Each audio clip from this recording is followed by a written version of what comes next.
Hiya! Welcome back to my channel and welcome to another video. For those of you who are new around here, then my name is Sophie and I upload all content related to health, fitness, lifestyle and well-being. So if that sounds like your kind of thing, definitely be sure to click on the little red subscribe button down below, as it would mean so much to me if you could do that. For those of you that are new, or in case you just don't know, then I do follow a plant-based diet, and so I wanted to make this video today, as often when people think about transitioning to vegan or plant-based way of eating, it's often considered to be a lot more expensive, but that is more just if you turn to buying the kind of superfood products or the more processed things and things like plant-based burgers and all the sort of more ready meal options out there. So I just wanted to share with you some ways that you can actually follow a vegan or plant-based way of eating without it breaking the bank, and how you can actually make it cheaper than your alternative sort of more meat-based kind of diet. Also, being a student, any opportunity to save money is always a plus. These tips can also be applied whether you are vegan, plant-based or just any kind of diet that you follow. These things will help you with your weekly shop as well. So I hope you enjoy this video, hope you find it useful, and let's get straight into it.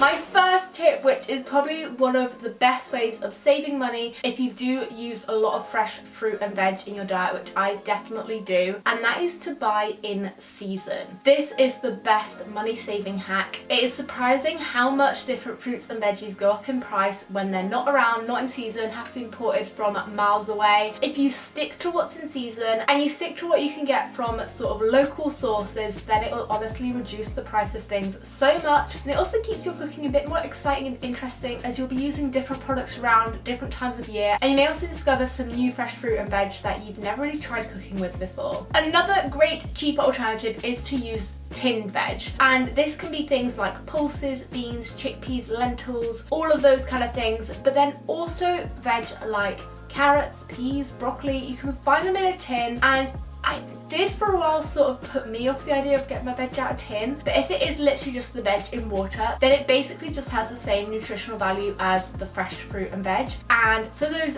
fruits and veggies that aren't in season and you may really want to buy, or are normally a bit more expensive to buy fresh, then looking at the tinned alternative may be a good way to go about it, as it can often be substantially cheaper, and also then it's long lasting. You don't have to use it up straight away, you won't get any food waste, and you won't waste your money that way either. Then also linked to buying tinned veg is buying frozen fruit and veg as well, and again these hold the same nutritional value as they do at fresh, and sometimes they're even better in that they are literally just picked fresh and frozen straight away, so when you use them they're as good as they are when you first pick them off the plant. Whereas if you buy loads of fresh stuff all the time, you might not use it up, it might start to go off, but with frozen fruit and veg it's always available. You can always use it, no matter if you don't get through it within the week that you buy it. It's also really good to prep. I found that as well. I only recently discovered just how good using frozen veg was when you need a quick and easy meal, because it's all prepped and sorted for you. And also again, for those fruits and veggies that aren't maybe in season, buying the frozen version can often be cheaper too. My fourth tip is something that's really important when it comes to more sort of looking at your whole grains and your sort of more carb sources for your meals, and that is to buy in bulk. So when it comes to things like pasta, rice, noodles, even potatoes, whatever it may be, it is so good to buy it in bulk, and you honestly, generally speaking, it will save you a substantial amount of money. Even for things like tinned veg as well, often like chopped tomatoes or pulses will come in multi-packs of 3 or 4, and that is something to look out for as well. Do a quick price comparison while you're at the supermarket, and you may realise it actually works out so much better just to buy them in as big a quantity as possible, and also try and find the biggest bag of rice you can as possible, the biggest bag of pasta, whatever it is, as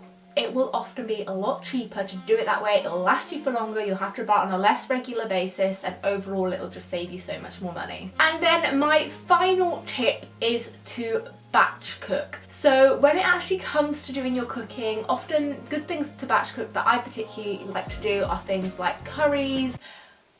There's a massive bird. Oh, there's 2 birds. There's 2 massive birds just outside the window. Oh, they're quite pretty.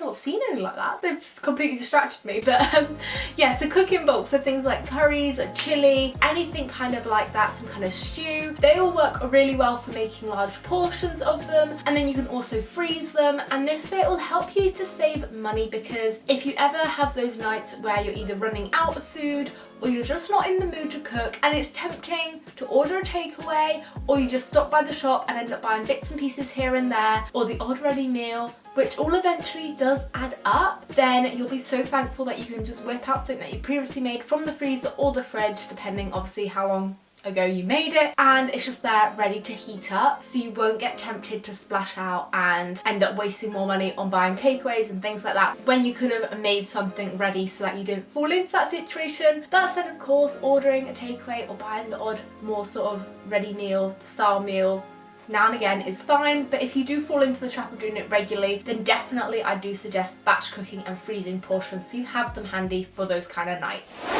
So those were all of my tips for how you can save money on a vegan / plant-based diet. I really do hope you've enjoyed this video and found it useful. Be sure to smash a big thumbs up on it if you have. Let me know if you do follow a vegan or plant-based diet, or if you were looking to transition more that way, and hopefully this would have given you some tips on how you can save money, some good ways to go about it, and the kind of products to look out for and what to buy. Also, be sure to click on the little red subscribe button down below if you are new to my channel, as well as tapping on that notifications bell so that you're notified whenever I upload, which at the moment is every Wednesday and Sunday at 4 PM UK time, and I will be sure to see you very soon with a brand new video. Bye!